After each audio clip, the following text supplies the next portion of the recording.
Muy buenos días. Buenos días, profe, ¿cómo está? Muy Buenos bien. días. ¿Ustedes cómo están?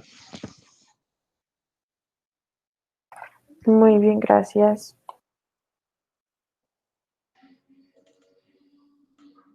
Bueno, ya he comenzado la grabación y les voy a comenzar a compartir la pantalla para continuar pues discutiendo la cromatografía de gases, que fue pues el tema que iniciamos la última vez.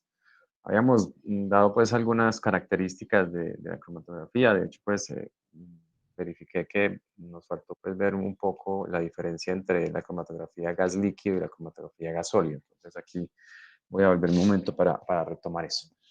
Hay algo importante que se debe tener en cuenta a la hora de usar la cromatografía de gases y es la condición específica para que un analito pueda ser analizado por esta técnica.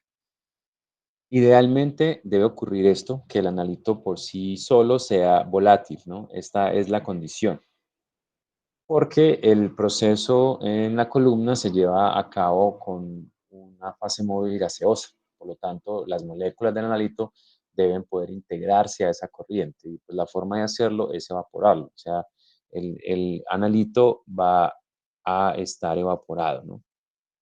En el gas. Entonces, debe ser fácil llevarlo a esa fase gaseosa. Digamos que la forma de evaluar la volatilidad en cuanto a esto es que el punto de ebullición sea al menos menor a la máxima temperatura que una columna de estas puede sostener, que podríamos decir que es alrededor de unos 450 grados Celsius. Es decir, si el analito tiene un punto de ebullición mayor a 450 grados Celsius, pues no es posible utilizar cromatografía de gases, ¿no? Porque no, pues la tecnología de los equipos no permite ir más arriba de esa temperatura. Principalmente no por el equipo como tal, pues porque los hornos se pueden diseñar para temperaturas muchísimo más elevadas, como los hornos que utilizamos en el laboratorio para hacer calcinaciones, que pueden alcanzar tal vez 1100 grados Celsius. El problema, pues, para que el equipo no soporte una temperatura más alta está en la columna. Como hemos visto, las columnas están tapizadas de algún componente. Entonces, la tecnología para producir esas columnas hace que se limite la temperatura máxima de operación. Y es un parámetro bien importante a la hora de cuidar la columna. Una de las primeras cosas que se debe tener en cuenta después de que se ha seleccionado la columna y antes pues, de usarla por primera vez es nunca sobrepasar la temperatura máxima de operación.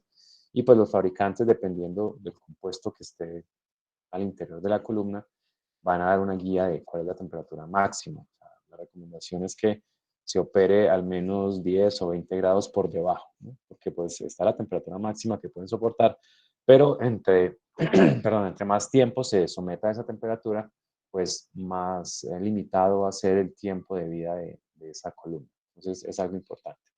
En ocasiones podemos utilizar alguna técnica para que el compuesto, que tal vez no sea volátil solo, se pueda convertir en uno que sí lo sea. Por ejemplo, supongamos que tenemos un compuesto con una cadena relativamente larga y que sea un ácido carboxílico. A ver, aumentemos un poquito la cadena, no solamente 4. A ver, digamos que es eh, no sé, el decano, ¿no? O sea, que sería este un 8, ya que este es el ácido decanoico, ¿no? El ácido decanoico puede ser pues, relativamente volátil. Los ácidos, entre mayor sea pues, la cadena, van a tener puntos de ebullición más elevados, ¿no? Por la fuerzas intermoleculares que se deben vencer deben ser más altas. Bueno, es conocido también como ácido, les voy a mostrar, ácido cáprico y tiene un punto de ebullición de 269 grados Celsius. Entonces, 269 grados Celsius, lo que implica que como esta temperatura está por debajo de la temperatura más alta que puede alcanzar una columna, digamos que en el presente. Puede ser que más adelante se desarrollen columnas que puedan tener temperaturas más elevadas. Entonces, el hecho de poder utilizar ese compuesto, si tuviéramos un compuesto con una temperatura de ebullición muy cercana a los 450 grados, podemos hacer alguna modificación química para provocar pues algo como esto. Entonces, esto se conoce como derivatización. La derivatización consiste en, a partir de mi analito de interés, mediante un proceso químico, convertirlo en otra cosa. Y el objetivo de la derivatización es que el punto de ebullición se disminuya. Por ejemplo, yo podría convertir mi ácido decanoico, que es un ácido carboxílico, en, digamos, un éster, ¿no? Supongamos que le agrego aquí un etilo, ¿no? Pues el proceso aquí será pues como una condensación alcohólica o algo así. Por ejemplo, con etanol y bajo ciertas condiciones yo puedo convertir mi analito en este compuesto. El propósito pues de esa conversión es hacer que la estructura original del compuesto cambie con el fin de verificar un descenso en el punto de ebullición. Entonces ahora debemos buscar el punto de ebullición del decanoato de etilo, ¿no? Que fue el compuesto en el que se convirtió. Si aquí está decanoato de etilo, sí, por aquí está etilo decanoato y el punto de ebullición es de 245 grados Celsius. Entonces, ahora, digamos que el descenso no fue tan dramático, pero pues podemos decir que disminuyó un poco más de 20 grados la temperatura, ¿no? 24 grados Celsius disminuyó. Entonces, el convertirlo en un producto derivado puede hacer que compuestos con puntos de ebullición altos tengan una disminución en ese punto de ebullición y que su derivado sea más fácilmente analizable por cromatografía de gases. Entonces, es una técnica muy importante y aquí vamos a plantear la primera tarea que ustedes deben hacer. La idea es que yo la voy a publicar pues en Classroom para que ustedes la suban, pero la idea es que ustedes consulten técnicas de derivatización que se usan. Entonces, más o menos iría en el siguiente sentido. A ver, vamos a escribirlo por acá. Esta hay forma de hacerlo. Entonces, la consulta es una tarea ya pues oficial. Es sobre técnicas de derivatización.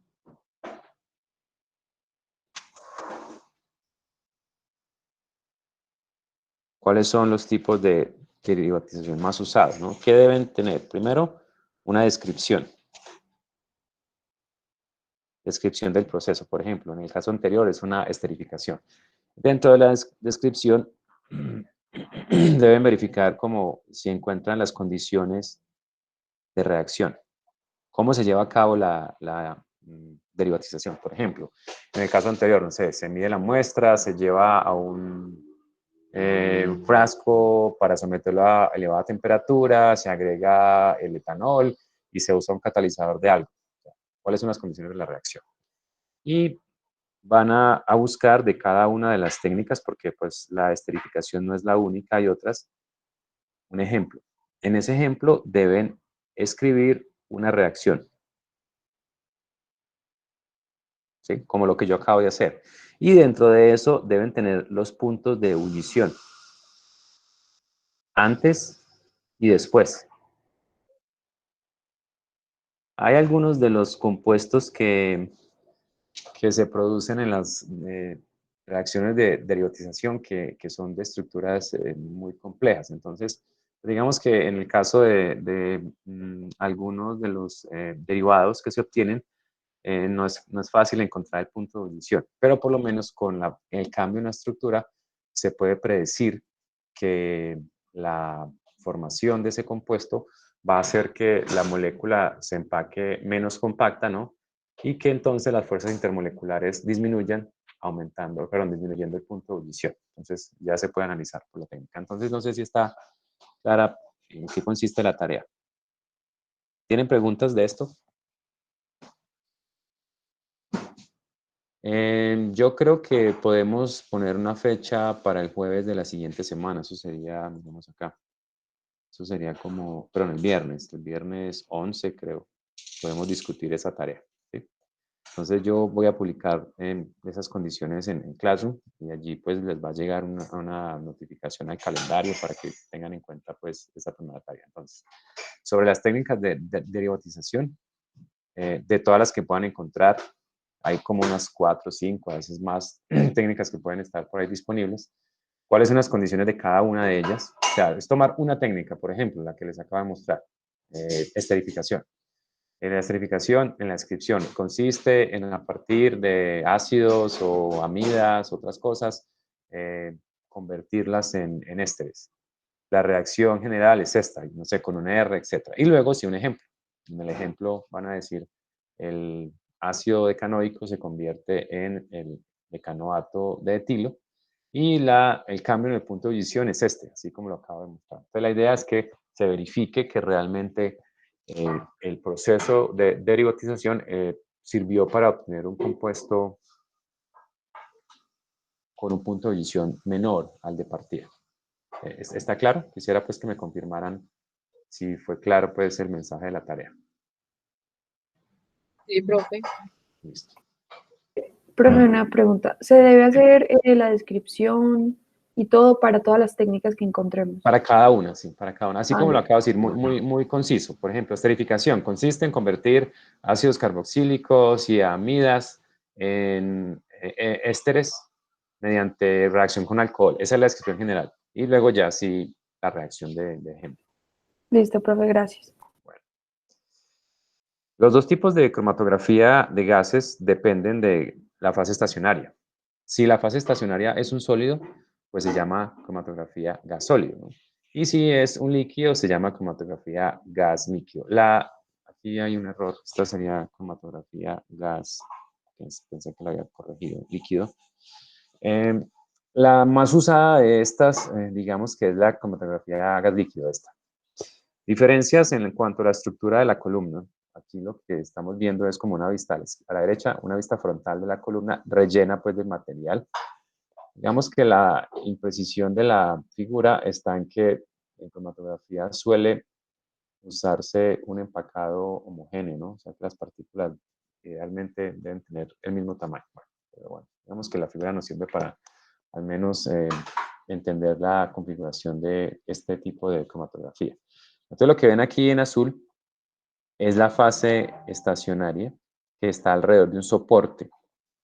Esta es una partícula que sirve como soporte para la fase estacionaria. En ocasiones, la misma partícula es la fase estacionaria. En otras, la partícula se tapiza o se recubre con algún otro material y pues su propósito es simplemente servir como de base o de estructura para que la columna pues tenga una estabilidad mecánica, ¿no? En ocasiones, por ejemplo, la sílica o la sílice se utiliza para rellenar columnas y simplemente se usa la columna de esa forma. En el caso de analizar lo que sucede dentro de la columna, básicamente un analito se absorbe y se desorbe de la superficie. Aquí, pues imagínense que está el gas, que es el que se usa como fase móvil. El gas atraviesa todas estas partículas y la muestra que está siendo separada allí tiene unas interacciones con la fase estacionaria y pasa un tiempo en la fase gaseosa. Pues, es un proceso reversible. En un instante de tiempo se absorbe sobre la superficie del sólido, luego se desorbe y pasa a la fase móvil y se va desplazando a través de la columna. Entonces el proceso se repite a lo largo de la columna y eso pues hace que aquellos que tengan una velocidad de desorción menor, pues serán los que se van a retrasar, es decir, porque tienen una interacción o una afinidad mayor con la fase estacionaria sólida. Entonces, de esa forma se logra la separación, igual por afinidad. Pero principalmente el mecanismo más predominante es este, la absorción. Hay algo de partición. Recuerden que la partición es como el equilibrio de solubilidad entre dos fases invisibles.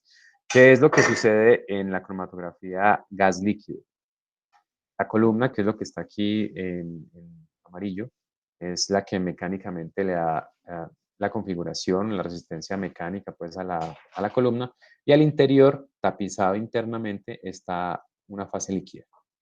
Estos fabricantes lo que hacen es pues, desarrollar compuestos que se puedan adherir a la superficie interna y que tengan una resistencia elevada a el que veremos más adelante, que se llama como el bleeding o el sangrado de la columna. Entonces,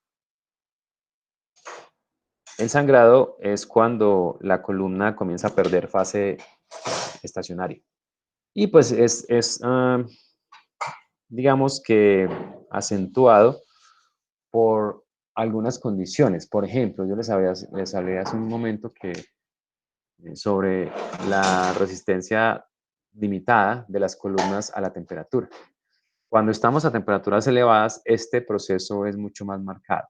Es decir, la estabilidad mecánica o física de la fase estacionaria para mantenerse al interior de la columna disminuye. Entonces se comienza a perder fase líquida estacionaria. Es un proceso que igual sucede porque pues ustedes se imaginarán que es complicado hacer que esta interacción sea completamente estable y algo de líquido va a comenzar a salir de la columna. Digamos que es un proceso de desgaste normal de las columnas, pero con ciertas condiciones, por ejemplo, usar solventes muy agresivos o compuestos que puedan deteriorar la columna, agravan el problema del sangrado. La forma pues de conservar una columna y evitar pues que se desangre, es el término que podemos usar rápidamente, es seguir las indicaciones del fabricante. Y pues la más importante es usarla a una temperatura menor a la temperatura más alta que se puede alcanzar. Bueno, entonces, en el caso de la cromatografía gas líquido, igual hay un equilibrio entre una molécula del analito que pasa un tiempo en el gas que atraviesa la columna y este líquido que está acá. Entonces acá son dos fases inmisibles y esas dos fases están eh, provocando un equilibrio constante de concentraciones del analito entre las dos. Entonces, aquellos analitos que tengan mayor afinidad por la fase estacionaria líquida, pues van a quedar retrasados y aquellos que tengan más afinidad por la fase gaseosa, que es la fase móvil, pues van a salir primero. Y este gradiente de coeficientes de reparto, como vimos en la clase anterior, pues es el que produce la separación.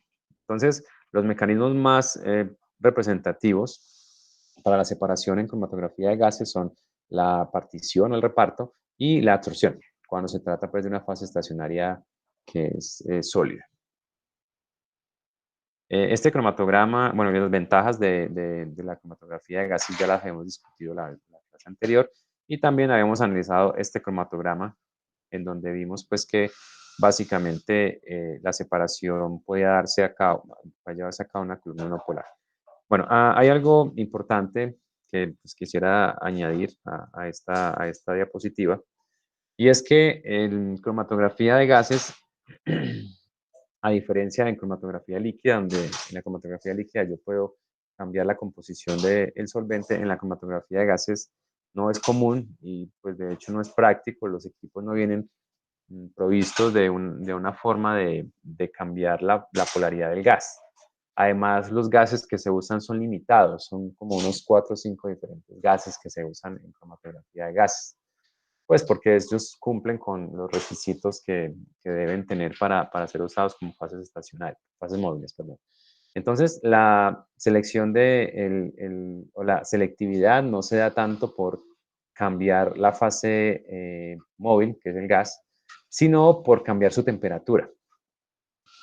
En la cromatografía de gases, la separación se da principalmente por cambios en la temperatura y sobre todo por la volatilidad. O sea, todo el tiempo debemos pensar en que la separación en la cromatografía de gases implica que el analito debe estar evaporado para que se pueda mover con la fase gaseosa. Por lo tanto, aquellos que tengan una volatilidad mayor, pues tendrán un tiempo de residencia, que es el tiempo que ellos pasan en alguna fase, mayor en la fase móvil. Entonces, yo pues quiero que veamos cuál es el comportamiento de estos analitos en cuanto al punto de ebullición. Entonces, aquí al frente de cada uno de estos voy a seleccionar tal vez unos 4. Voy a escribir los puntos de ebullición. Aquí tengo el del isobutano, que es menos 11,7 grados Celsius, es decir, es un gas a temperatura ambiente. A ver, podemos tomar otro como, a ver, hexano. El hexano. El hexano tiene un punto de ebullición de 68 grados Celsius. Podemos tomar otro como el benceno. El benceno tiene un punto de ebullición de 80 grados Celsius. El tolueno, es otro acá, a ver, tolueno. El tolueno tiene un punto de ebullición de 110. Y el más retenido de todos los compuestos de esa columna fue el ortocileno. El ortocileno tiene un punto de ebullición de 144 grados Celsius. Bueno, entonces aquí es importante que analicemos eso. Recuerden que los compuestos que salen primero, estos de acá, como el isobutano, que es el que sale primero, son compuestos que tienen mayor afinidad por la fase móvil. Por eso se mueven más rápido y salen también en un tiempo menor, ¿no? En un tiempo más pequeño. Entonces, si observan la tendencia, pueden apreciar que la separación se da como en orden creciente de punto de ebullición. Miren que tenemos acá el isobutano con una temperatura de ebullición de menos 11,7 grados Celsius, luego el hexano más adelante con 68, el benceno con 80, el tolueno con 110 y el ortocileno con 144 grados Celsius. Es decir, que si observan aquí el comportamiento en la columna, a medida que nos desplazamos hacia la derecha, aumenta el punto de ebullición. Y ese es uno de los parámetros más importantes en la cromatografía de gases. La separación se da por diferencias en el punto de ebullición. Y pues es un poco, digamos, intuitivo pensar en que aquellos compuestos más volátiles, es decir, los que tienen puntos de ebullición más pequeños, son capaces de pasar más tiempo en la fase gaseosa, porque a la misma temperatura, si por ejemplo yo tengo toda esta mezcla a 20 grados Celsius, pues los demás compuestos, a ver, yo diría que isopentano, ¿no? Vamos a ver si encontramos un punto de corte. Pentano, a ver qué temperatura de ebullición tiene. Para hablar de un compuesto con una temperatura de ebullición, el pentano tiene un punto de ebullición de 36 grados Celsius. El isopentano tal vez sea más pequeño porque pues, la estructura con ramificaciones hace que sea más difícil. Bueno, este tiene un punto de ebullición, bueno, muy cercano a temperatura ambiente, 27,8 grados Celsius. Bueno, entonces, imagínense que tenemos una mezcla. Cuando esta muestra se introduce a la columna, que la temperatura es, no sé, 30 grados Celsius. Si la temperatura es 30 grados Celsius cuando se está llevando a cabo la separación, entonces miren que el isobutano, el N-butano y el isopentano, estos tres, están evaporados, o sea, son gases. ¿Sí? Mientras que del N-pentano en adelante, todos estos siguen en su estado líquido. Por lo tanto, el isobutano, el N-butano, el isopentano, a 30 grados Celsius van a moverse con la fase gaseosa. Los otros 20 compuestos van a seguir en la fase estacionaria, hasta tanto no se incremente la temperatura. Por eso, normalmente, durante una separación por cromatografía de gases, la temperatura se inicia a, no sé, temperatura ambiente y luego se va incrementando con un programa de temperatura que se puede ajustar, de forma que los compuestos vayan como selectivamente y uno al tiempo, comenzando a pasar a la fase gaseosa, porque recuerden que solamente se van a mover en la columna cuando la fase gaseosa los arrastre y solamente los va a arrastrar cuando estén como gases, ¿no? En la fase de vapor. Entonces, ese es el principio de la cromatografía de gases. La separación se da debido a la diferencia en los puntos de ebullición de esos compuestos. Y pues todo el tiempo se está jugando con eso, ¿no? Por ejemplo, la preparación de los derivados hace que el compuesto original y el compuesto derivado tengan puntos de ebullición diferentes, ¿no? Y pues en los derivados, cuando se corren muestras que se han sometido a derivatización, es posible obtener unos picos por el compuesto original, unos pocos, y también otro por el compuesto que se obtuvo por el derivado. Voy a esperar un momento si tienen preguntas o si están tomando notas. ¿Cómo vamos hasta ahí?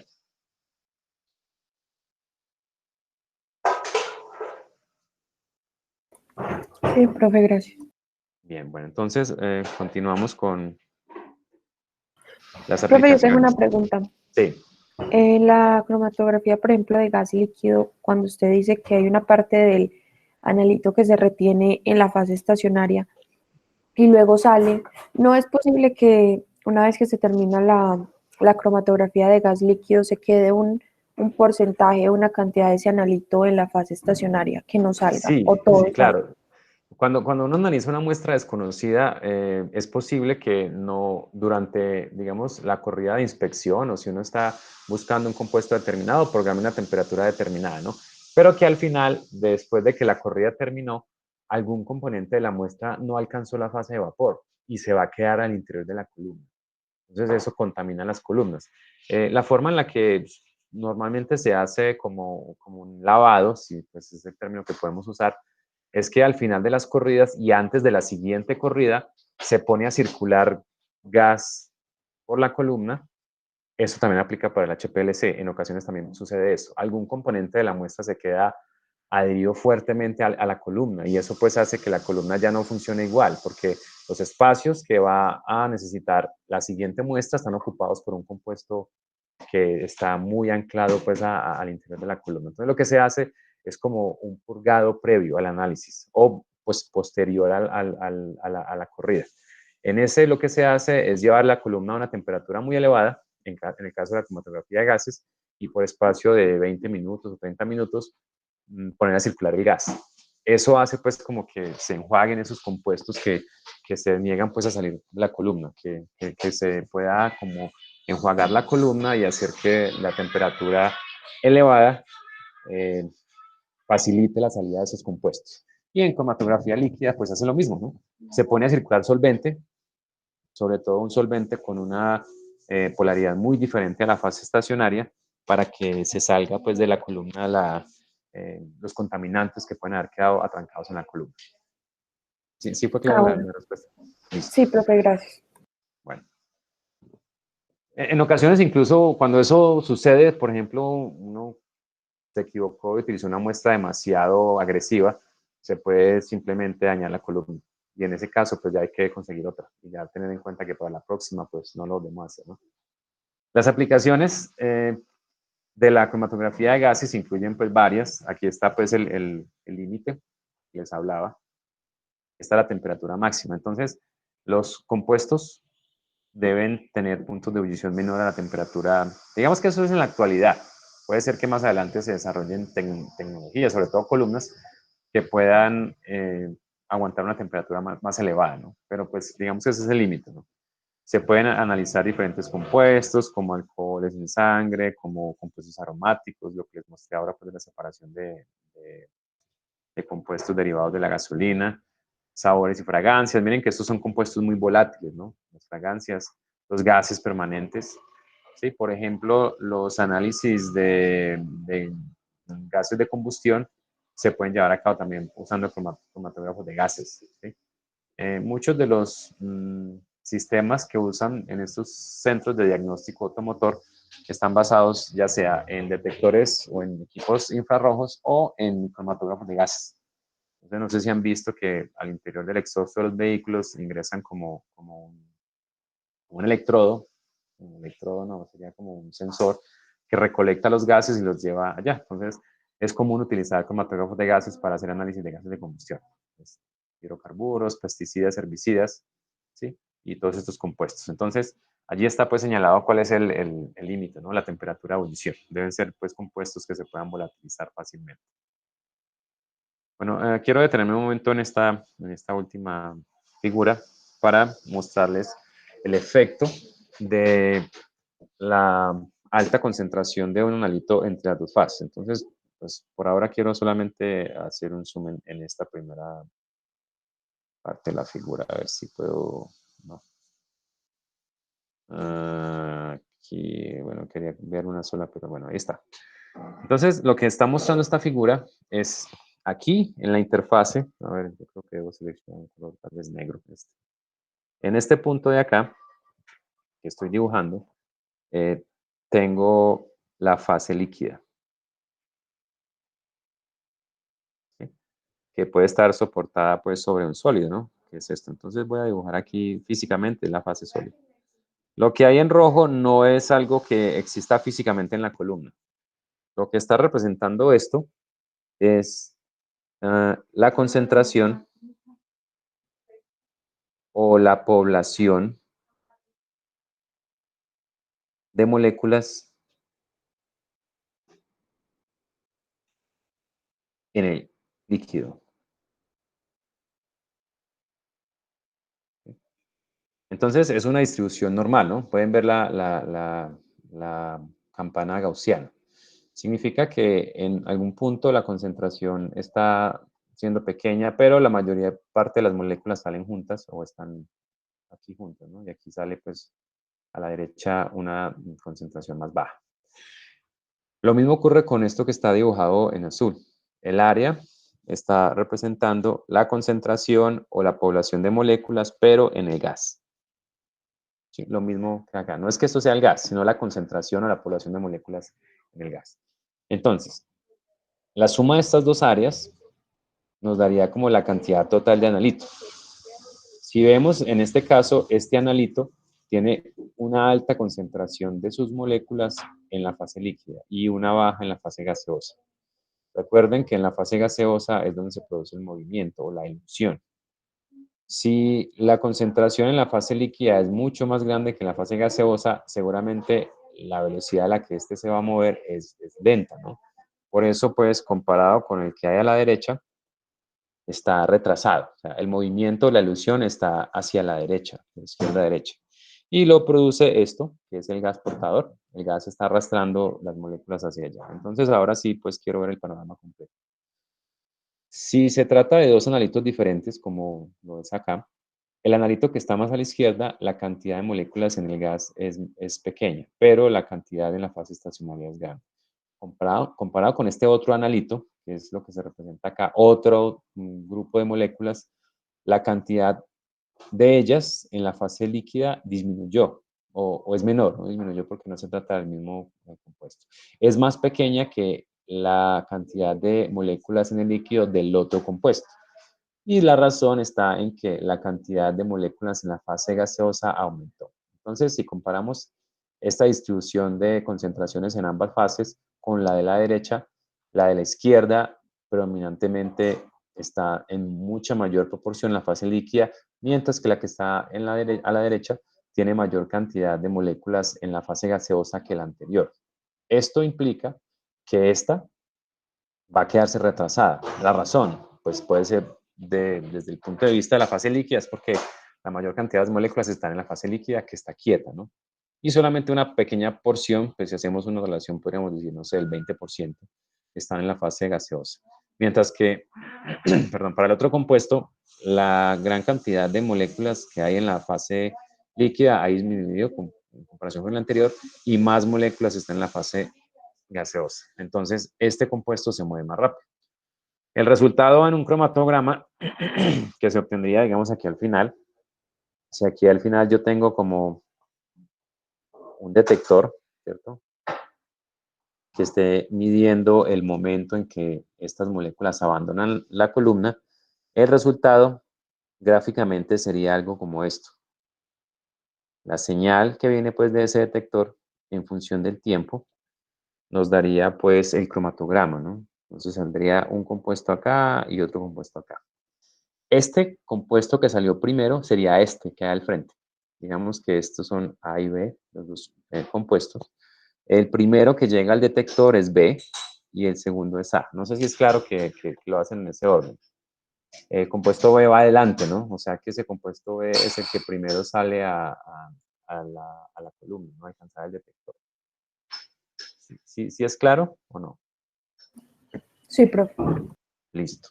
Y el otro que va retrasado, que es el A, ¿por qué va retrasado? Pues porque las moléculas están preferentemente en la fase líquida, que es la que está quieta en la columna.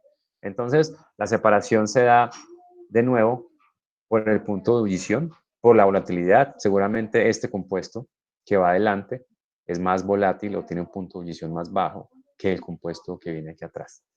La separación entonces en cromatografía de gases se da pues de acuerdo a eso. Déjenme, yo les muestro una pequeña animación que yo no sé por qué siempre se me pierde. Les voy a mostrar.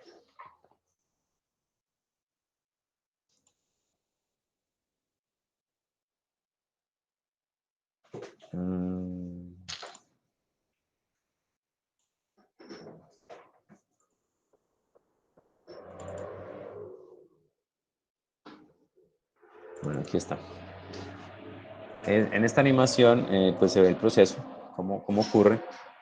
Sobre todo, yo creo que voy a mostrarles primero una cosita antes de que... El esquema básico de un equipo de estos es este. Le mostraría, entonces aquí está, al inicio está el gas, cómo ingresa al equipo, acá, en esto que se conoce como el puerto de inyección. Esto lo veremos mucho más en detalle a continuación. Aquí se hace una inyección de la muestra con una jeringuita. Entonces en la jeringa aquí se inyecta la muestra, se introduce al equipo y el gas que viene acá lo arrastra. Y aquí comienzan a circular los componentes a través de la columna, ¿no? Hasta que llegan al detector. Este es un esquema básico y pues para un control de la temperatura, esta columna está dentro de un horno. Porque como les decía, digamos que si yo tengo la temperatura en función del tiempo, la temperatura al interior del horno acá, lo que se hace normalmente es algo como esto, un incremento. La razón, al inicio del programa de separación, los componentes más volátiles pasan la fase gaseosa y se separan. Y los componentes menos volátiles están todavía retenidos en la columna, porque no se mueven rápido debido a que no están en la fase gaseosa. A medida que se incrementa la temperatura, estos componentes que antes estaban en su fase gaseosa pasan a la fase, perdón, en la fase líquida pasan a la fase gaseosa y son arrastrados por el gas. No necesariamente de esta forma, pero sí un aumento. A veces se puede hacer como un gradiente por etapas. Por ejemplo, que suba hasta una temperatura, se mantenga, luego suba. O sea, veremos que la programación de la temperatura pues, es uno de los parámetros a optimizar en la separación. Este es el equipo básico y aquí en esta presentación que les iba a mostrar está cómo funciona. Entonces miren que la columna está dentro de un horno, aquí está el gas que ingresa acá, se inyecta la muestra y a medida que estos compuestos interactúan con la fase estacionaria, se van separando. Y cuando llegan al detector, se produce el cromatograma. Entonces llega primero A, B y C. ¿Sí? Ahí va de nuevo la animación. Se inyecta la muestra, que están todos juntos, y a medida que van saliendo, ¿cuál de esos compuestos será el más volátil?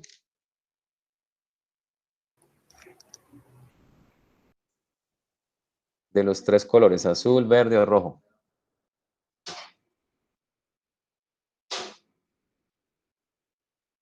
Hay varias formas de responder la pregunta, pero pues yo quiero que ustedes analicen la animación y pues con lo que acabo de mostrarles, concluyan. ¿Cuál de esos tres compuestos es el más volátil? ¿Alguna Ah, idea? El compuesto A, el compuesto A es el azulito, ¿no? sí, creo. Y el compuesto A aparentemente está viajando más rápido, ¿no? Sí, viaja mucho más rápido. Entonces ese es el que tiene un punto de ignición más bajo, es más volátil y por eso va viajando mucho más rápido que los demás y alcanza el detector antes que los demás. Entonces, esta es digamos, el fundamento, cómo se logra la separación dentro de un cromatógrafo de gases. Esa es tanto Pues, para la líquida como la sólida, profe. sí, para los dos. Para los dos es igual, ¿no? Digamos que las columnas que tienen fases estacionarias sólidas son un poco más estables, pero en ocasiones la partición que se logra, incluyendo un líquido, hace que la separación no solo se base en el punto de ebullición, sino también en las interacciones, porque pueden ser que haya compuestos que tengan puntos de ebullición muy cercanos. Entonces, después del punto de ebullición, el siguiente factor que juega pues, en la separación es la afinidad por la fase estacionaria. Entonces, el incluir un líquido especial para un analito o para una muestra en particular hará que la separación se optimice. Entonces, por eso las columnas se diseñan con diferentes fases estacionarias, depende del tipo de muestra que se quiera analizar. Eso pues le da mayor selectividad, más que simplemente el punto de ebullición, porque si fuera así, la columna podría ser solamente una columna vacía, si es que la separación se basa solo en el punto de ebullición. Pero no, es el más importante de los parámetros, pero no es el único. Bien, entonces ya vamos a comenzar a abordar la instrumentación, cómo es un equipo de cromatografía de gases. No, esto no era. Esto es lo que acabamos de ver. No sé si han visto pues que todas las presentaciones y los videos los he estado subiendo a la plataforma. Creo que tal vez el del viernes no lo he subido, pero ahorita pues lo hago. Bueno, en general, este es el esquema de un equipo para cromatografía de gases. Tenemos el gas de arrastre, pues que es el gas que se usa para comenzar pues o como fase móvil. Digamos que está la fase móvil. ¿Dónde está la fase estacionaria? En la columna. Aquí está la fase estacionaria. Aquí tengo el puerto de inyección, ya que podemos decir que es el punto donde la muestra se introduce al sistema. Aquí está la muestra, el sistema más común o el mecanismo más común para introducir la muestra es mediante una jeringa. Esa inyección puede ser manual o puede ser automática. Y veremos pues qué diferencias existen. En el puerto de inyección se mezclan entonces el gas de arrastre o el gas portador, que es el otro nombre con el que se conoce a la fase móvil, el gas portador. Aquí se introduce la muestra, incluso el puerto de inyección también suele calentarse para que al meter la muestra se evapore y el gas de arrastre la saque de allí del puerto de inyección y la meta a la columna. Es decir, el puerto de inyección normalmente se ubica como unos 50 grados por encima de la temperatura inicial de la columna. Esos parámetros y esos valores que les estoy dando están en alguna de las figuras más adelante, solamente pues como para adelantar un poco. Cuando ese gas de arrastre tiene ya mezclada la muestra, ingresan a la columna. Y pues hay algo que no está aquí, pero no debe faltar, sobre todo cuando lleguemos a la situación que sabemos, ¿no? Y es que se debe dibujar el horno. No se les olvide el horno. El horno tiene como función controlar la temperatura, ¿sí? Para que la separación se dé a una temperatura determinada. O sea, la columna está en un horno.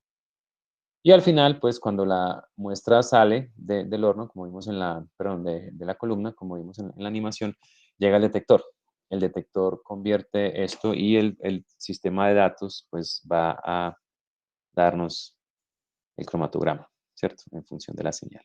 Ese es pues el esquema general de cada uno. Entonces, las funciones, pues las funciones son, vamos a ver en detalle en un momento, pero pues en general, ¿qué podríamos decir?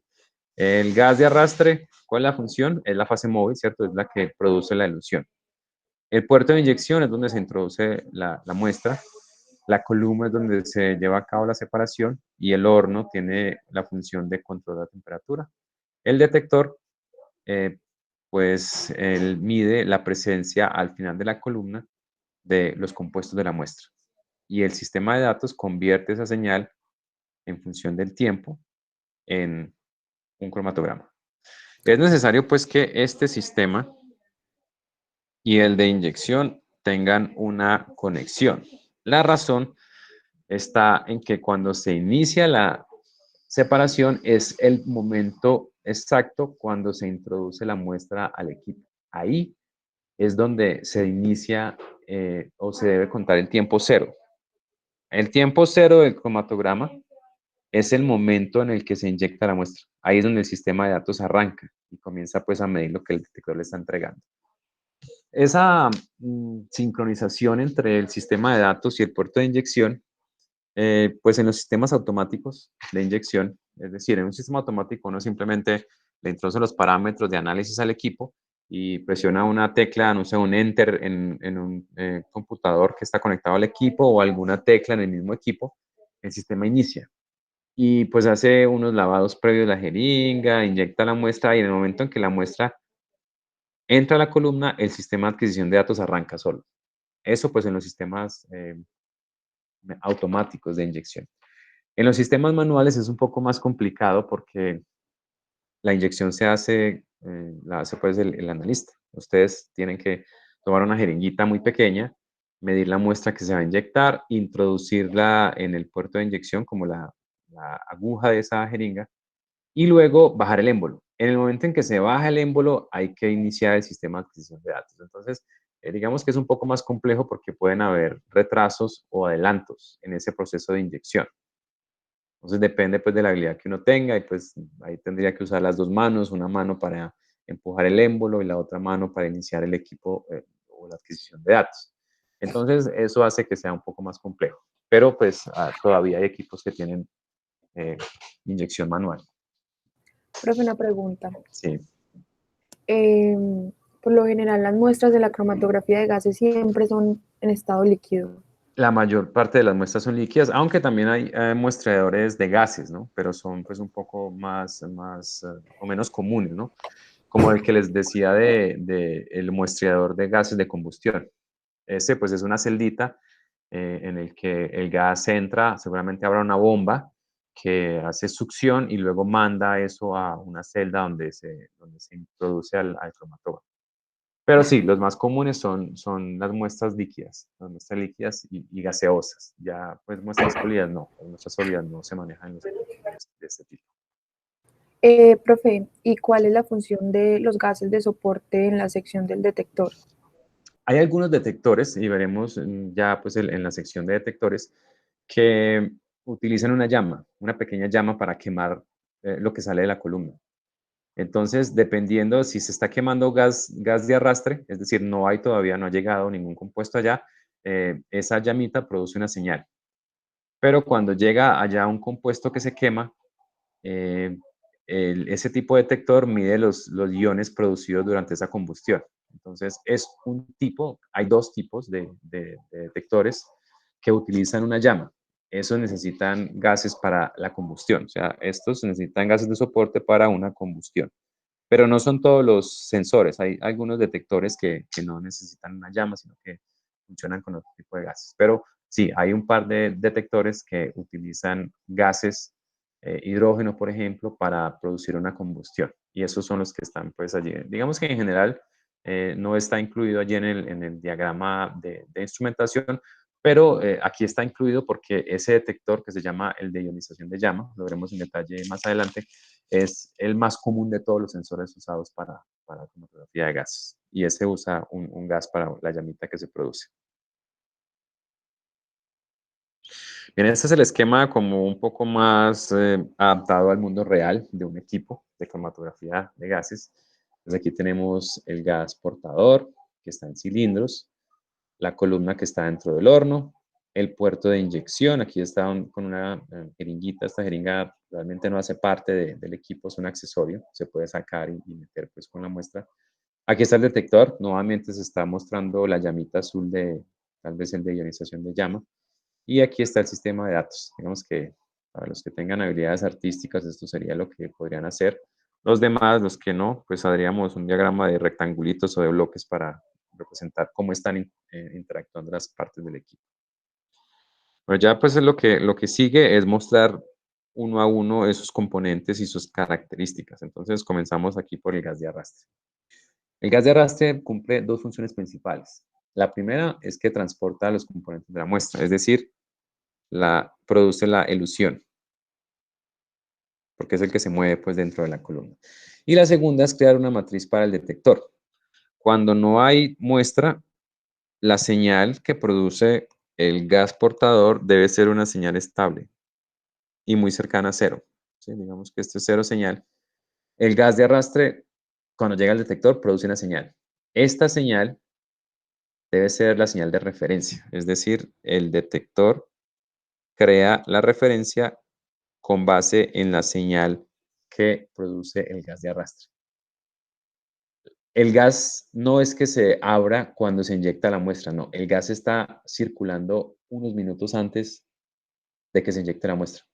La razón, pues, es como para que se estabilice la columna, lo que hablábamos ahora, que puede ser que un compuesto de un análisis previo haya quedado atascado en la columna, entonces el poner a circular gas antes de iniciar el análisis, pues tiene varios propósitos, uno de los cuales es que con eso el detector se ajusta para crear esta referencia. Esta referencia en cromatografía se conoce como la línea base. La línea base, entonces, es la señal que se produce en el detector debido al gas de arrastre. En cromatografía de gases, pues la produce el gas portador, y en cromatografía líquida, líquido-líquido o HPLC, la produce el solvente solo o la fase móvil sin que la muestra se haya introducido al sistema. Entonces, esas son las funciones del gas portador. ¿Qué condiciones debe cumplir? Aquí están listadas. Debe ser inerte, es decir, que no reaccione químicamente con ni la muestra ni la columna. Debe ser puro, porque pues si tiene algún compuesto extra al gas que uno cree que está constituido, esos compuestos van a salir en el cromatograma, van a salir como líneas así pues adicionales, y vamos a pensar que se trata de un compuesto que estaba en la muestra y realmente no, realmente es un compuesto que venía en el gas. Entonces, por eso la pureza. Las purezas, pues, están en la siguiente figura, les voy a mostrar, la siguiente o la que sigue, no sé. Que pues los gases, para cromatografía de gases, deben tener una pureza muy elevada. Y eso hace pues que no sean tan económicos, ¿no? Que es la característica 4. Digamos que económico, esto es muy relativo, ¿no? Porque producir un gas puro es más costoso que un gas que no lo sea, ¿no? Por ejemplo, la razón por la cual el detector que utiliza la llama no usa aire como medio como ayudante de la combustión, sino un cilindro que tenga oxígeno, es porque el aire puede contener esos contaminantes que darían una señal como falsa, ¿no? De la presencia de compuestos del aire en la muestra. Entonces, digamos que estos dos, lo que habla de que sea fácil de adquirir y que sea económico, están sobre todo porque el consumo de gas es elevado. Como les decía, para limpiar la columna, para hacer como el acondicionamiento previo y todo, se está todo el tiempo gastando ese gas, y pues ese gas no se recupera, se va pues a la atmósfera. Entonces, este gas está fluyendo, los flujos pues son pequeños, pero aún así está fluyendo, o sea que si se hacen demasiados análisis en un periodo de tiempo, pues ese gas se va a acabar eh, rápidamente, ¿no? Entonces, digamos que sea fácilmente adquirible, sobre todo pues para que pues, el equipo pueda estar funcionando durante mucho tiempo sin tener que parar porque hubo un corte pues en el servicio de gas. Y pues económico, eso sería idealmente, ¿no? Pero digamos que las características más importantes son esta, que sea inerte, que sea puro, y se debe seleccionar de acuerdo al detector. Veremos cuando lleguemos a la parte de los detectores que no todos los gases son compatibles con todos los detectores. La razón principal es porque cada detector tiene un principio físico diferente, y en ocasiones ciertos gases no reaccionan bien a ese principio físico o pueden presentar interferencias.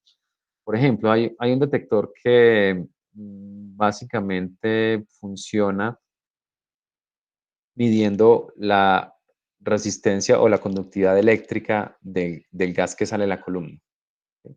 Entonces, cuando, por ejemplo, llega a el detector un compuesto de la muestra, la conductividad eléctrica o térmica de ese gas se modifica.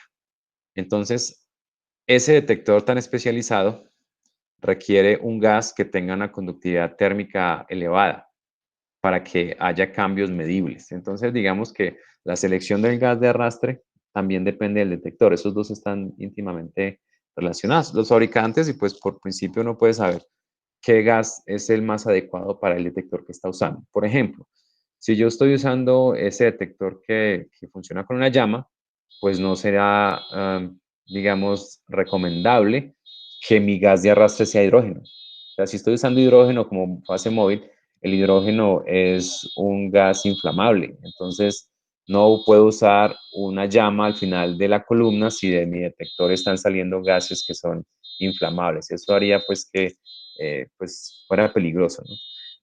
Y pues lo que no debe interferir con el análisis, eso está muy relacionado con la pureza y con la que sea químicamente inerte.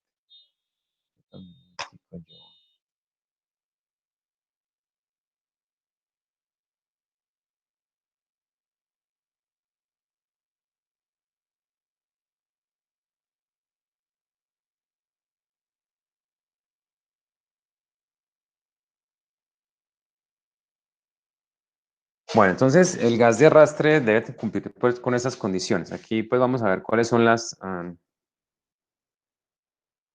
condiciones de suministro del gas. Ese suministro del gas se hace a través pues, de un cilindro, esas partes pues, del sistema neumático, un cilindro, un regulador de presión, una válvula como para cierre rápido y un filtro. La función pues, el regulador es mantener la presión constante. Esto pues es cierto para todos los equipos que usan cilindros como suministro de un gas. Por ejemplo, en incluso las estufas de la casa hay un regulador de gas. La razón está en que la presión a la entrada, si se trata, por ejemplo, de una red de distribución de gas, esa presión a la entrada o la distribución puede cambiar. Si se trata de un cilindro, es posible que la presión de llenado del cilindro cambie, ¿no? Y de hecho lo hace. Cuando el cilindro está nuevo, completamente lleno de gas, la presión acá a la entrada del regulador es alta. Y a medida que se va desocupando ese cilindro, esa presión va disminuyendo. Entonces la idea es que el flujo, que depende básicamente de la presión en este punto, la presión acá, sea constante, porque si la presión acá aumenta, entonces el flujo también va a aumentar. Entonces, si yo estoy corriendo mi análisis a un flujo determinado, ese flujo lo ajusta el equipo mediante válvulas y todo eso, pero basado en la presión acá. Si yo tengo fluctuaciones en la presión en este punto, pues también va a haber fluctuaciones en el flujo durante el análisis y eso pues no es bueno, ¿no? Debe ser un flujo conocido y constante, aunque pues en ocasiones se puede correr análisis con flujos variables, pero no es muy común. El flujo debe mantenerse controlado. El primer elemento que permite el control de ese flujo de gas es el regulador de presión. Este hace pues que la presión acá sea constante e independiente, por ejemplo, del nivel de llenado del cilindro. Lo mismo que pasa en la casa con los cilindros de propano. Si yo coloco un cilindro nuevo, pues la presión que está saliendo del cilindro, o interna del cilindro, es muy alta y eso haría pues que el flujo de gas en la estufa fuera muy alto, ¿no? Y cuando se esté desocupando el cilindro, el flujo sería más bajo. Entonces, eso haría pues que no tuviéramos un control sobre el flujo de la llama pues de la estufa. Por eso antes de la estufa, entre el cilindro y ella, hay un regulador de gas, de la presión de ese gas. El propósito pues de la válvula es permitir que yo pueda cerrar y abrir el regulador, ¿sí? Sin necesidad. Normalmente cuando un equipo se va a usar, digamos, eh, intermitentemente durante un día, la válvula del cilindro se abre y simplemente entre análisis se abre o se cierra esta, ¿no? Puede ser que incluso esta válvula sea controlada por el equipo automáticamente con un software, ¿no? Bueno, la función del filtro, el filtro es para las impurezas. Por ejemplo, para evitar que sólidos lleguen al sistema. Entonces, el filtro acá puede contener, por ejemplo, tamices, puede contener filtros de material sólido que absorben alguna impureza del gas. Entonces, el propósito de este filtro es evitar que las impurezas alcancen en la columna, ¿no? Que ingresen pues al equipo. Estos son los gases más empleados: el hidrógeno, el helio, el nitrógeno, el argón. Digamos que de todos estos, con el que más cuidado se debe tener es con el hidrógeno, debido a que de los que hay allí es el que es inflamable, ¿sí? Entonces, eso hace que deba controlarse su uso y que se haga pues bajo ciertas condiciones. Los grados que se usan para cromatografía de gases son estos: AP, como de pureza analítica, y UAP, que es un grado mucho más alto que de grado analítico, ¿no? Y pues eso hace también que el costo sea mayor, ¿no? Dependiendo pues de la aplicación, se puede seleccionar un gas de pureza analítica o de ultra pureza analítica, que es lo que pues, denota esta voz. Aquí están pues, Ok, sí. qué pena, pero una pregunta. Así Ujú. como existe un parámetro para la temperatura en la columna, también existe un parámetro para la presión dependiendo del analito o lo que se esté separando. Digamos que la presión depende de lo que el fabricante del equipo les diga. Entonces, el fabricante le dice, la presión a la entrada del equipo debe ser, no sé, de 20 psi. Sin embargo, cuando se ajustan los parámetros del software, es posible ponerle la presión de entrada o la presión a la que se va a hacer el análisis, porque esa presión está directamente relacionada con el flujo. Entonces, digamos que hay cierta libertad, aunque el flujo está amarrado a esa presión. Por eso el fabricante sugiere una presión de entrada a su equipo, porque, por ejemplo, si el fabricante dice la presión de entrada al equipo debe ser de 20 psi, durante el análisis, cuando se va a hacer la introducción de los parámetros del análisis, pues yo puedo usar una presión máxima de 20 psi y mínima pues de lo que el equipo pueda dar, ¿no? Pero básicamente esa presión está amarrada al flujo que yo puedo lograr y a la resistencia, digamos, a ese flujo al interior del equipo. O sea que la presión, digamos, que la limita es el diseño del instrumento, no la aplicación como tal. Los fabricantes son los que definen eso. Gracias, profe. Listo, con gusto. Aquí está pues un esquema de los gases, ¿no? Están los gases de arrastre, aquí está el gas portador, y estos dos, hidrógeno y aire, son los que se usan como soporte para el detector de ionización de llama. Este es el detector que se conoce como el FIT, lo veremos más adelante. Es el detector más usado en cromatografía de gases y pues utiliza una llama, y entonces la llama se produce con hidrógeno y aire. También es posible utilizar algunos generadores. Hay generadores, por ejemplo, de hidrógeno, que pueden reemplazar un cilindro de estos. Y aquí pues hay una figurita de un tanque a un lado de un equipo. Este es un cilindro de gas portador. No sé si los vieron alguna vez, los gases del equipo que hay en la escuela de química están, a ver, ¿cuál es el laboratorio? Creo que es el 106. Pues ustedes saben dónde queda el laboratorio instrumental. En la parte, a ver cómo me ubico, es que no sé cuál es como por la pared donde está el laboratorio de microbiología hacia abajo, en toda la esquina, en el laboratorio instrumental, por fuera hay una casetica. En esa casetica están todos los cilindros de los gases, tanto los gases portadores como los gases de soporte para la llave. O sea, puede ser que se ubiquen junto al equipo o que se ubiquen, como en el caso de los que hay en la escuela de química, al lado de una pared, al lado contrario de la pared donde está el equipo. Entonces, lo que pues permite eso es que si hay una fuga de gas, el gas no se acumule dentro del sitio donde está el equipo, sino que vaya pues a la atmósfera. Pues igual no son gases que puedan ser como tóxicos, ¿no? Porque son hidrógeno, metano, bueno, estos que están realmente presentes en cantidades pequeñas en la atmósfera, y pues una fuga de estos gases no presentaría pues mayores problemas ambientales. Lo mismo aquí al final. Por ejemplo, los flujos son pequeños, tanto como para que tal vez haya necesidad de una campana de extracción si el equipo está en un espacio muy pequeño, pero normalmente estos gases pueden pasar a la atmósfera sin mayores dificultades, sobre todo pues porque el flujo de ellos es muy pequeño y no habrá pues una afectación muy grande al aire que está respirando el analista. Lo que sí ocurre en los equipos de absorción atómica. Bueno, entonces aquí está a lo que me refería. La selección del gas portador depende básicamente del detector. Aquí está. La pureza debe ser mínimo del 99%. Eso es un valor como típico de pureza. ¿Sí? Y aquí está, se requiere, pues, o se aconseja tener un filtro para las impurezas. Entonces, por ejemplo, si usamos el detector de conductividad térmica, los gases de arrastre serían estos dos, hidrógeno o helio, ¿no? A menos pues que vayamos a analizar eso, ¿no? Entonces, si vamos a analizar hidrógeno o helio, pues hay que seleccionar otro gas de arrastre. El de ionización de llama, pues se puede usar helio, nitrógeno o argón. Pues no se debe usar hidrógeno, pues porque es inflamable, ¿no? El de captura de electrones se utiliza nitrógeno. ¿Sí? Estos tres son los detectores más usados en cromatografía de gases. Y pues aquí hay ejemplos de cómo seleccionar el gas de arrastre dependiendo del detector. Entonces, si se fijan, en la cromatografía líquida, yo selecciono el solvente con base en la muestra que vaya a separar y en la columna.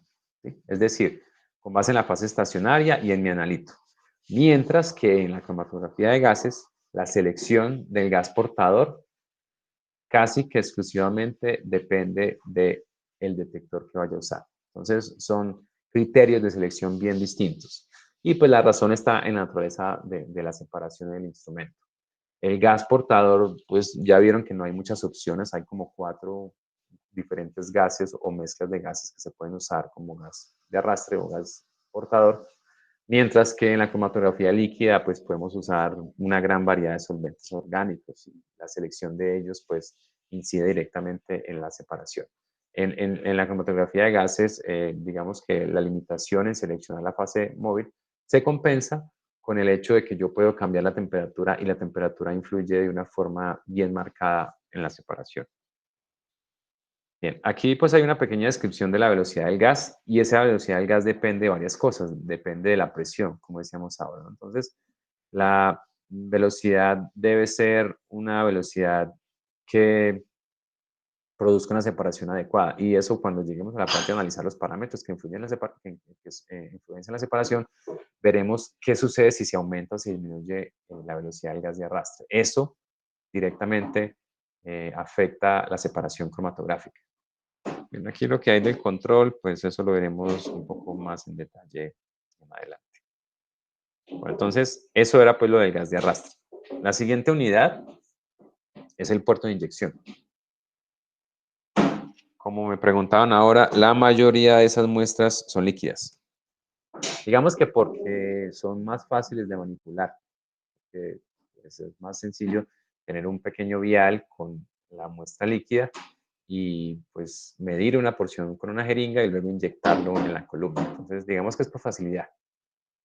El sistema de inyección de muestras, pues la función es introducir la muestra al equipo. ¿Sí? En ese punto se va a producir entonces la mezcla de la muestra con los gases o el gas que se está usando como gas de arrastre. El puerto de inyección, que es el punto donde se hace la inyección de la muestra, perdón, tiene control de temperatura. Y la razón es pues para eso, ¿no? Para evaporar. O sea, la temperatura tiene como función como hacer una evaporación de la muestra. Es entonces necesario que la muestra entre como un vapor al equipo y eso se logra allí en el puerto de inyección. Ya les voy a mostrar cómo luce físicamente ese puerto de inyección. Ese es el puerto de inyección y hay pues varias cosas para analizar acá. Este septum que se representa acá es un punto para hacer la inyección. ¿Cuáles son las funciones del gas del puerto de inyección? Primero, se debe evaporar la muestra. Y esto se logra, y con esto también se logra introducir en la columna. Estas son las dos funciones del puerto de inyección, evaporar la muestra e introducirla en la columna. Esto era lo que les decía ahora.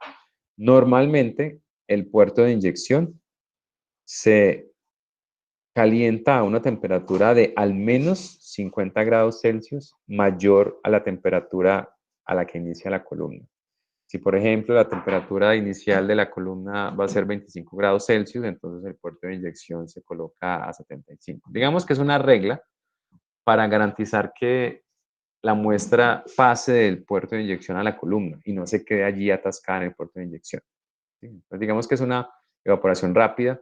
Si hay compuestos que tengan temperaturas de ebullición mucho más elevadas, entonces seguramente no van a ser solo 50 grados Celsius, sino más. Entonces, digamos que la temperatura del puerto de inyección debe ajustarse de forma que se garantice que todos los compuestos que se inyectan al equipo se evaporen a esa temperatura y pasen a la columna.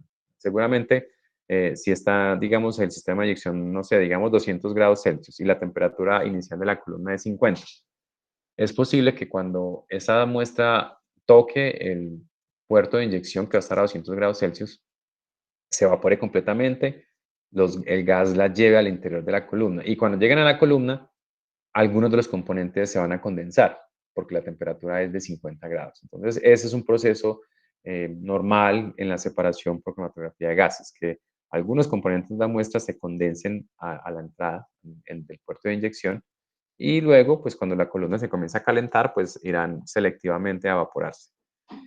Bien, aquí es donde les voy a mostrar pues que la parte más crítica el equipo o es esta parte es el septum. El septum es un sello, es un sello de caucho que está ubicado acá. Entonces miren que el gas portador aquí pues está mostrando que entra como por la derecha, ¿no? Aquí entra el gas, el carrier o el portador, aquí entra el gas.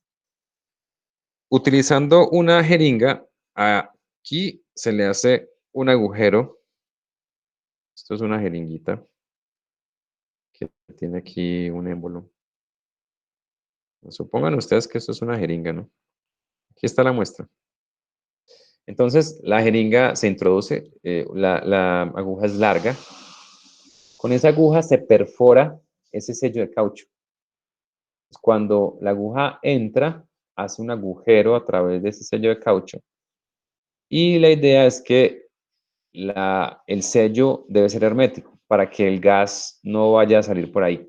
El gas debería venir acá, mezclar la muestra e ir hacia la columna. El septum debe garantizar ese sello hermético para que el gas no se vaya a devolver. Incluso cuando se perfora y mientras la aguja esté alojada en su interior, el caucho debe garantizar que el gas no se vaya a devolver. Y cuando se retira la aguja, el sello debe persistir. Por eso ese septum se cambia cada determinado número de inyecciones. Más o menos alrededor de 100 inyecciones. Es como lo que dura un septum de esos.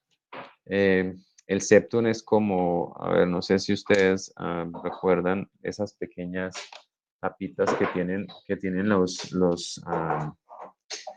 medicamentos inyectables.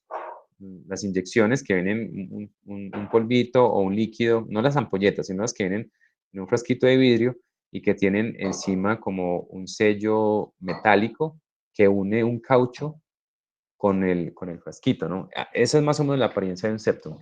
Y pues yo creo que la idea también vino de ahí, ¿no? Recuerden que en las inyecciones lo que se hace es tomar la jeringa, perforar ese sello, ya sea mezclarlo con el líquido que se usa para la inyección o si ya es líquido de una vez, extraerlo, ¿no? Y la idea es que ese septum debe garantizar pues ese sello. Aquí hay una figurita de los septums. Les voy a mostrar. Este es un septum, por ejemplo, de Fischer. Son estos. Comparativamente, este es el tamaño. ¿Sí?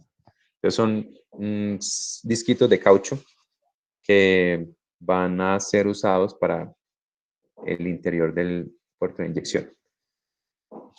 Después de que el número de usos ha sido superado, pues ya va perdiendo la capacidad de sellar. Entonces, si es así, ya por acá se va a fugar pues, la muestra o el gas de arrastre. Entonces, digamos que esta es la parte más importante, más crítica del inyector. Aquí con estas bolitas rojas, lo que está representado es como una... como un envolvimiento de un alambre conductor, de un alambre de resistencia eléctrica, ¿no? Como para calentar. Hay algo pues que no sé si alcanzan a percibir bien y es toda esta parte como una recámara como gris. Es un cilindro realmente. Todo esto, donde la aguja está introducida justo después del septum, aquí hay un cilindro que es hecho normalmente de cuarzo, se llama el liner. Esto queda acá representado. Entonces el liner realmente es, voy a tratar de de resaltarlo. El liner es todo esto. Es un cilindro abierto por los dos extremos que está dentro del puerto de inyección. Es intercambiable. El propósito de ese liner es hacer que la muestra no toque el interior del inyector, sino que aquí adentro es donde se va a evaporar la muestra y esa muestra va a pasar a la columna, ¿no?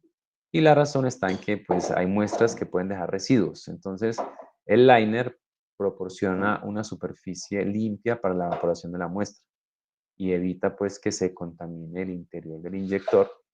Y pues el liner es extraíble, se puede sacar y lavar, limpiar o reemplazar, pues si es que ya está demasiado usado, ¿no? Entonces el liner es una pieza que puede ser intercambiable. A ver, por acá creo que hay algunos de ellos. Se llaman liners o también se conocen como el inserto, ¿no? En español. Y pues el nombre es bastante explícito, ¿no? De que está adentro, ¿no? A ver, es Chrome Lab, esta marca. Aquí están los diferentes liners, son aquí como unos esquemas y pues físicamente son así, son cositas de vidrio. Miren que son un vidrio que está abierto por ambos lados. Algunos tienen incluso unas pequeñas secciones de filtración. Entonces, estas secciones que hay acá, pues, es como el color. Aquí está la geometría, para qué se usa, ¿sí?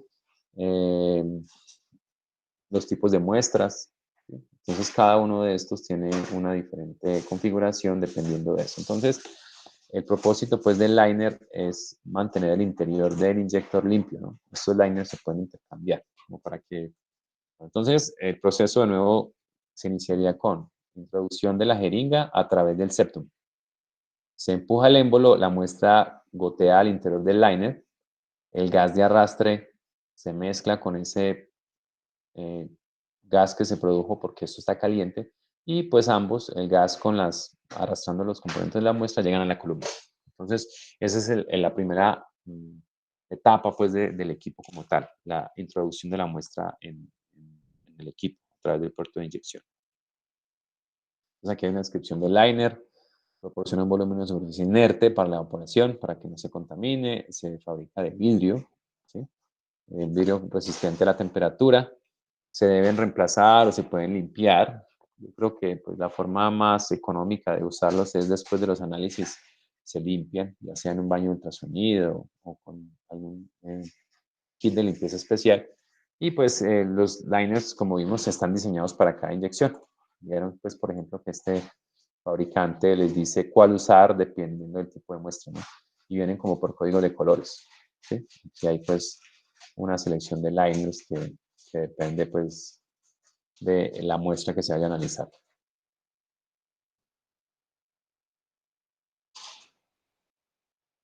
En cuanto a la forma de inyectar la muestra, hay pues dos técnicas que dependen de la columna.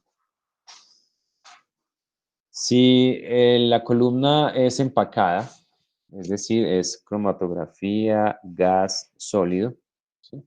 Se utiliza un puerto empacado. Si se trata de cromatografía gas líquido, la columna es capilar, ¿no? Digamos que hay una diferencia importante en las columnas, sobre todo en cuanto a la geometría. Las de cromatografía de gas sólido, las de fase estacionaria sólida, son columnas empacadas y son columnas más grandes. Las de cromatografía de gas líquido son columnas mucho más pequeñitas, de diámetros internos muy pequeños y pues se conocen como columnas capilares. Pero bueno, eso lo vamos a discutir en detalle cuando lleguemos a la sección de las columnas. ¿Cómo es un puerto para una columna de empacada o de fase sólida? Es básicamente esto. Aquí tenemos un septum normal. Digamos que con la ampliación no se ve muy bien. Este es un septum, acá. Ahí es donde se hace la inyección de la muestra.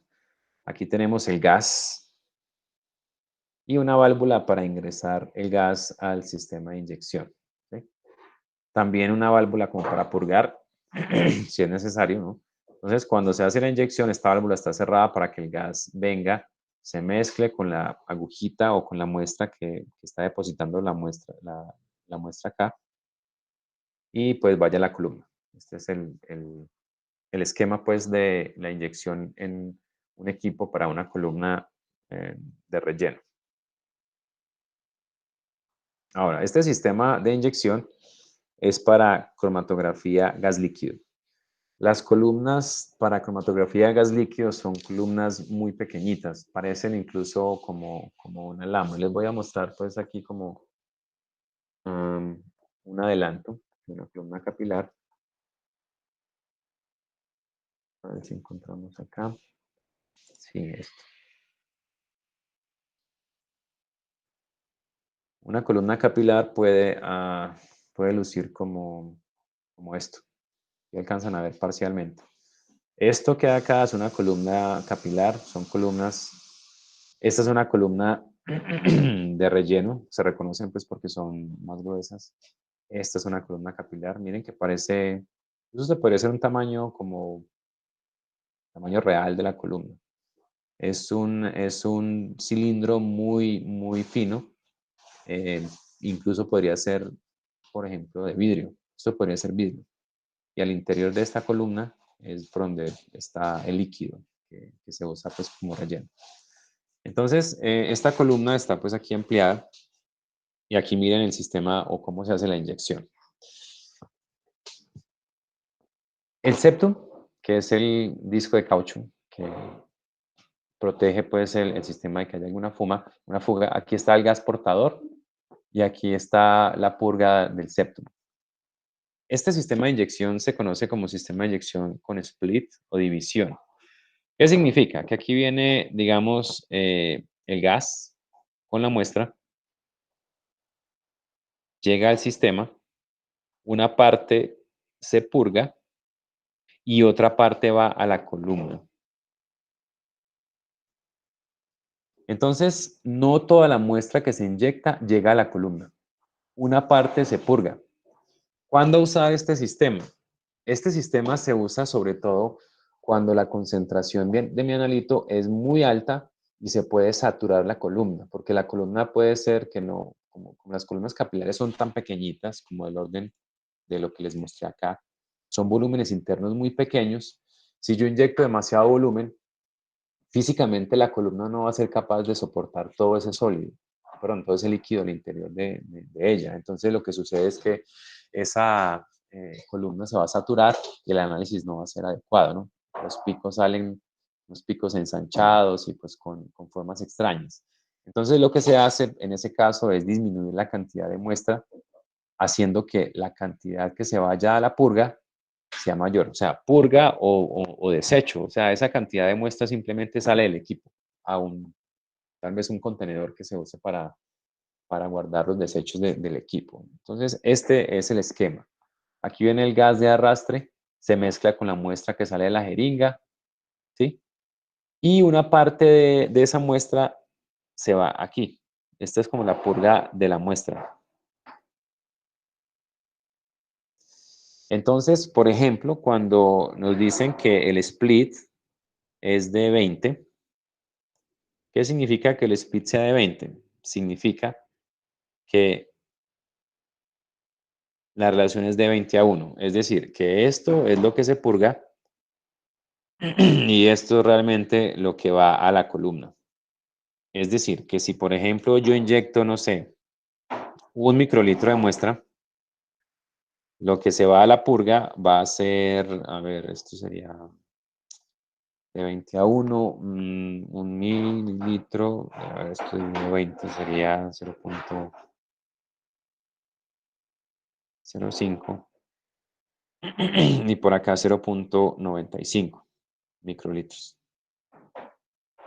Estos 0.5 serían los que se van a la columna. Y estos 0.95 son los que se desechan. Entonces, la ventaja de usar una división o un split es que yo no me veo en la obligación de medir una muestra tan pequeña, porque incluso medir 1 microlitro de muestra es difícil con una jeringuita de esas. Si yo tengo que medir menos muestra, el error que cometo en la medición de esta cantidad de muestra es mayor. Entonces, en lugar de eso, yo pues sigo midiendo un microlitro de muestra, pero cambio el split a 20, de forma que solamente un 20avo de ese volumen es el que realmente llega a la columna. El resto se desecha. Entonces, de esta forma puedo inyectar cantidades más pequeñas a la muestra, a la columna, sin tener que medir menos muestra. Simplemente con esto, ¿no? Entonces, aquí está el split, simplemente hay un radio, ¿no? Y el significado cuando en el equipo se introduzca el split es qué fracción de mi muestra es la que realmente va a llegar a la columna. Esto entonces se usa con el fin de disminuir la cantidad de la muestra, sobre todo porque la capacidad de las columnas capilares es muy limitada. Cuando no se usa el split, pues observen que aquí se tapa la salida, es decir, todo lo que se inyecta va a la columna. Entonces, con split, una parte se desecha, ¿no? Y sin split o splitless, esta salida está sellada de forma que toda la muestra que se inyecta pasa a la columna. Digamos que el equipo o los equipos pueden tener la forma de decidir si hacerlo con split o con splitless. ¿Cómo escoger el radio o ese número del split? Eso depende de análisis previos. Por ejemplo, si ustedes llevan a cabo un análisis y ven que el resultado del cromatograma, no sé, los picos se ven muy grandes, anchos, se traslapan unos sobre otros, es posible que sea porque la cantidad de muestra que estoy inyectando es demasiado grande. Entonces, una forma muy simple de corregir ese efecto es aumentar el split, de forma que la cantidad de muestra efectiva que llega a la columna se disminuya y no tener que ir a tratar de medir con una jeringa de esas un volumen más pequeño.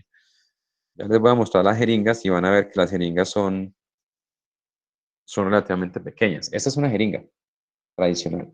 Está montada aparentemente sobre un puerto o sobre un soporte para inyección automática. Pero esta jeringuita también se puede sacar y esa jeringuita sirve para hacer la inyección manual.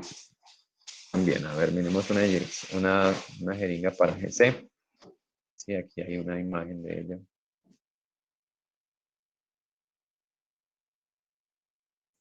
Esta es una jeringa para cromatografía de gas. Entonces observen, es una agujita que pues debe estar ahí para poder perforar el septum. Miren que el émbolo es justo del diámetro interno de esto. Incluso esto es un cilindro que hace parte del cuerpo completo del émbolo. El volumen de cada una puede cambiar, ¿no? Entonces miren que aquí hay diferentes volúmenes, ¿sí? Incluso el émbolo puede ser incluso más delgadito que la jeringa. Entonces es bastante frágil, son de vidrio. Y pues digamos que la operación a veces no es muy simple. A veces cuando uno trata de succionar muestra con la jeringuita pueden quedar burbujitas de aire. Entonces hay que pues tener práctica para usar esas jeringuitas. Esas jeringuitas entonces sirven para hacer la introducción de muestras líquidas, ¿sí? Aunque pues hay algunas para gases, ¿no? Pero pues necesitan un sistema para acoplar un poquito diferente. Los principales errores están en la inyección. ¿Qué problemas pueden haber en la inyección? Recuerdan que les decía hace un rato que el sistema de recolección de datos debe estar sincronizado con el puerto de inyección, para que en el momento en que la muestra se introduzca el sistema, se inicie el contador de tiempo. Entonces, esa es una de las fuentes de error. La otra es la velocidad con la que se haga la inyección. Cuando es una inyección automática, el equipo ya tiene una velocidad con la que el émbolo baja, ya. Pero cuando se hace manual, uno a veces puede hacerlo más rápido o más lento. Y hacer inyecciones más rápidas o más lentas va a cambiar incluso la forma de los picos cromatográficos que se obtienen y también la separación. Entonces, digamos que la inyección manual tiene ese problema, mientras que una inyección automática pues mejora la reproducibilidad. La razón es porque siempre se va a hacer la inyección a la misma velocidad. Si se hace una inyección manual, pues hay que tener en cuenta cómo hacerla, ¿no? Aquí, por ejemplo, hay la comparación a la izquierda. Esto es un cromatograma. Sí, es un cromatograma de una inyección lenta o una inyección rápida, de la misma muestra. Entonces, miren que si yo introduzco la muestra demasiado lento, ¿qué va a pasar? Pues que unas moléculas de mi analito van a llegar primero a la columna y las otras van a llegar retrasadas. Y la distribución de esas moléculas al interior de la columna no solo va a depender de cómo interactúen con las dos fases, sino de que hay algunas que van adelantadas con respecto a las otras. Eso hará entonces que el pico sea así ancho. Estas que están aquí retrasadas, bueno, no están retrasadas realmente, están adelantadas, porque recuerden que en el cromatograma el cero del tiempo queda acá, ¿no? O sea que lo que vaya aquí atrás es lo que salió primero. Estas moléculas fueron las que se inyectaron primero y estas moléculas de acá fueron las que se inyectaron después. Pues es normal en la separación que ocurra pues una diferencia entre algunas moléculas que van primero y las que salen después. Pero cuando la inyección se hace demasiado lenta, eso hace que el ancho del pico sea más grande. Y eso también es válido para la cromatografía líquida. Entonces, la rapidez con la que se hace la inyección debe ser consistente para que el análisis sea el adecuado. Lo mejor es hacer una inyección rápida, aunque uno manualmente no siempre la hace de igual forma. Eso es lo que les decía. En ocasiones, cuando se trata de llenar la jeringa, lo ideal es que quede llena completamente de la muestra que está aquí en rojo. A veces queda un poco de aire adelante, que entraría primero a la columna. Yo diría pues que este no sería tan problemático, ¿no? Pero lo ideal es que incluso la aguja esté llena de líquido para que cuando se empuje el émbolo, el volumen que se mide sobre la jeringa, pues desplace un volumen igual y sea el volumen que ingrese a la columna. Cuando hay aire, por ejemplo acá, yo no estoy seguro de cuánto líquido haya dentro de la jeringa y cuando empuje el émbolo, pues la cantidad de muestra que se vaya allá puede ser que no sea la adecuada. Entonces hay algunas técnicas de inyección, por ejemplo, como se representa acá, que van a cambiar pues la reproducibilidad de la inyección. Lo que realmente pues, se mejora es con el uso de un equipo de inyección automática. Entonces aquí están comparadas pues las dos, la inyección manual, ¿cómo se hace? Se llena la jeringa con la muestra y se mide la cantidad de muestra que se va a inyectar. O sea, directamente sobre la escala de la jeringa se mide cuánta muestra se va a inyectar. Y esa podría ser otra fuente de error, no inyectar siempre la misma cantidad. Luego, con la jeringa se perfora el septum, introduciéndola dentro del puerto de inyección. Se baja el émbolo rápidamente y se saca del puerto de inyección. En este punto es que se inicia la adquisición de datos. ¿Sí? Hay que tener en cuenta una velocidad grande. Esto es como la desviación estándar en los resultados. La inyección automática, pues uno simplemente en el software le dice cuánto quiere inyectar, en qué vial está mi muestra y el equipo simplemente va y hace todo el proceso. Vamos a ver si hay de pronto un video de, de cómo ocurre esto en un equipo para cromatografía de gases. Muestrador automático, inyector automático. Vamos a ver si este nos permite verlo.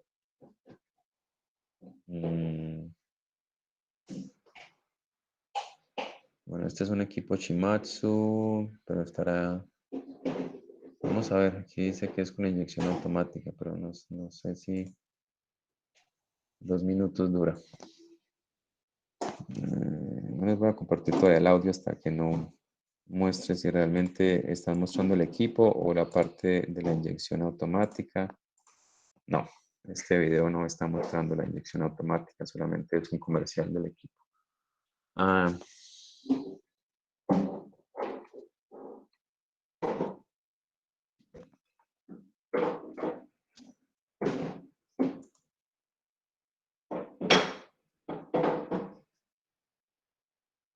Sí, aquí está. Este creo que sí nos va a servir. Bueno, creo que el audio sea muy importante, pero aquí están el carrito con los viales de la muestra. Y dentro de esta torre que hay acá está la jeringa.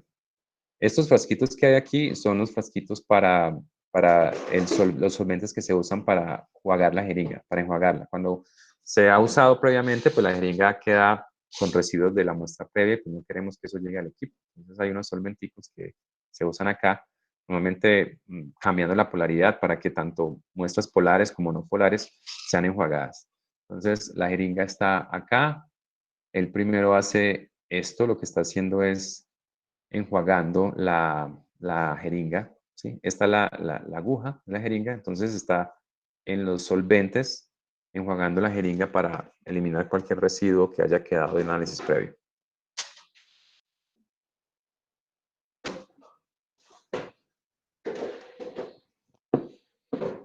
Entonces lo hace varias veces, ¿no? Lo hace varias veces con el fin. Ahora sí va, ahí está tomando la muestra de un vial. Los viales también tienen un septum acá. Y luego debe ir en un punto al puerto de inyección. No, están jugando con muestra. O sea, uno de estos viales es como el de desecho. Entonces, miren, la jeringa aquí está accionada por un émbolo mecánico. Entonces, lo que él hace es enjuagar la jeringa varias veces con la muestra. Sobre todo para eliminar el aire que quede dentro de la jeringa, ¿no? Entonces, ahí está la jeringa. El émbolo sube. Y lo que hace es tratar de que la jeringa quede completamente llena de líquido y sacar cualquier burbuja de aire que quede atrapada en el interior. Ya cuando llegue el momento, ya miren que la aguja es suyo y ahora sí va al puerto de inyección. Aquí es donde está el septum. Entonces, ahí rompe el septum. Miren que la inyección es muy rápida y el sistema de adquisición de datos es automático. Entonces eso elimina los problemas y pues normalmente después de eso se va a hacer unos enjuagues de la jeringa. Y esa fue la inyección. Entonces miren que en este momento, mientras el análisis ya comenzó, allá pues ya debe estar haciendo la adquisición de datos, lo que hace el equipo es lavar la jeringa y estar listo para el que sigue. Entonces miren que aquí están mostrando que ya inició la adquisición de datos. Voy a tener este video por ahí para que lo puedan ver después. Bien, hasta ahí, ¿qué preguntas tienen sobre lo que hemos visto de la inyección?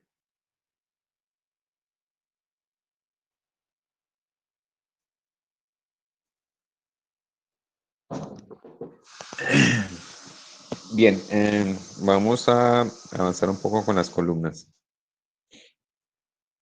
Bueno, la columna es donde ocurre la separación, ¿sí? Allí está la fase estacionaria.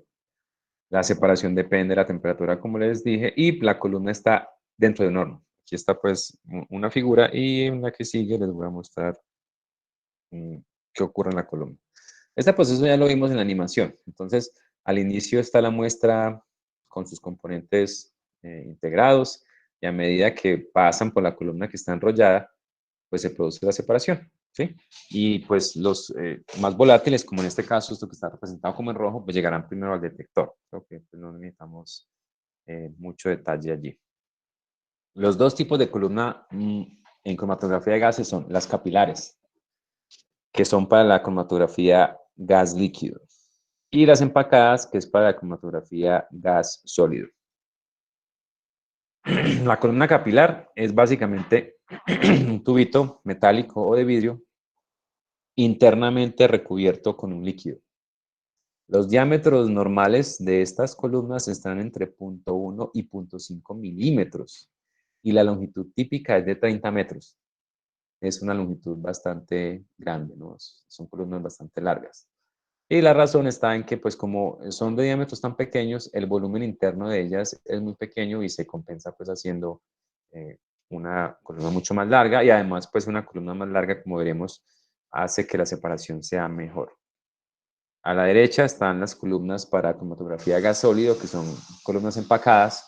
Tenemos un cilindro que está lleno de partículas de sólido. Son más cortas, miren que la longitud típica es de 2 metros, y los diámetros son también mayores. A ver, vamos a 16 de pulgadas a milímetros. Estos son más o menos, aquí yo, 16. Estos son más o menos 1.6 milímetros hasta un cuarto serían 0.25 pulgadas, que son 6.4 milímetros. Entonces miren que son longitudes bastante diferentes, pero en diámetros. Las columnas capilares son más delgaditas, desde 0.1 hasta medio milímetro, es muy, muy pequeño el diámetro interno, mientras que los diámetros de las columnas empacadas ya son del orden de unos milímetros, de 1.6 a 6.4, o sea, son diámetros mucho, mucho más grandes, pero la columna es más corta. Esta es una columna empacada. Entonces miren que son columnas gruesas, son columnas de diámetros mayores, y una columna capilar es como esto. Entonces miren que una columna capilar son mucho más delgaditas y vienen muchas más vueltas porque son de longitudes mucho mayores. La selección de una u otra columna dependerá de la muestra que vaya a analizar. Y pues las características de cada una también son diferentes. Esta figura volveremos más adelante sobre ella, pero miren, la mayor ventaja de las capilares es esta: presentan mayor resolución. ¿Qué implica la resolución en cromatografía? Veremos que la resolución en cromatografía está relacionada con qué tan distantes estén dos picos. Por ejemplo, yo tengo estos cromatogramas. Este cromatograma en el que la separación de los picos es mayor, tiene mayor resolución que en esta. Entonces, las columnas capilares tienden a dar cromatogramas así, bien resueltos. La capacidad en cantidad de muestra también es diferente. A ver, las columnas capilares son más o menos de estos diámetros, o sea, estas son columnas capilares. Y esto es para una columna empacada. Las columnas capilares tienen diámetros, aquí están, entre, esta es de 0.18, esta de 0.25, esta de 0.53. Las columnas empacadas son de diámetros mayores. La capacidad es la mayor desventaja de las columnas capilares.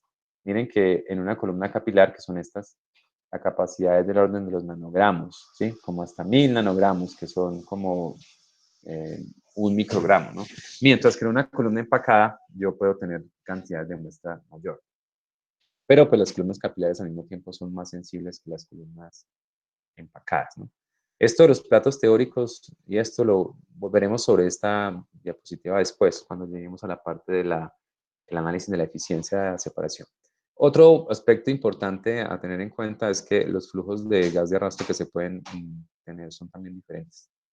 Para una columna capilar, los flujos son pequeños, 0.3, 0.7 o 2,6 mililitros por minuto, mientras que las columnas empacadas que tienen diámetros mayores, pues también resisten o que permiten flujos mucho más elevados. Esas son las diferencias entre las columnas. Ya veremos pues cómo es que están constituidas físicamente las partículas de la separación y todo eso, pero pues eso ya será tema de la próxima clase. Les voy a parar en este momento y les voy a preguntar cómo van hasta ahí. Si tienen alguna pregunta, pues este es el momento antes de que terminemos.